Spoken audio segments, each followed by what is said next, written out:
السلام عليكم ورحمة الله وبركاته. عاملين إيه اخواتي؟ رب تكونوا بخير. اهلا بكم في فيديو جديد. النهارده ان شاء الله تعرف على موعد مباراة الاهلي وزيد في الدوري المصري الجولة الثانية باذن الله. هم التفاصيل سوف نتعرف على الموعد والتوقيت والقنوات الناقلة والملعب باذن الله. اللهم صل على محمد وعلى ال محمد كما صليت على ابراهيم وعلى ال ابراهيم انك حميد مجيد.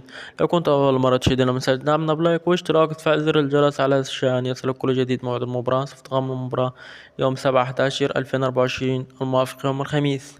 توقيت المباراة سوف تقام المباراة على تمام الساعة 8 مساء بتوقيت القاهرة ومصر، وعلى تمام الساعة 9 مساء بتوقيت مكة المكرمة والسعودية.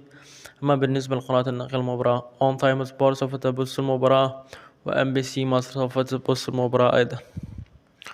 أما بالنسبة للملعب سوف تقام المباراة على استاد المقاولون العرب. وما تنساش توقع مع نتيجة المباراة الأهلي أم زيد. ولهنا قد انتهينا، والسلام عليكم ورحمة الله وبركاته. أتمنى أنكم تكونوا بخير.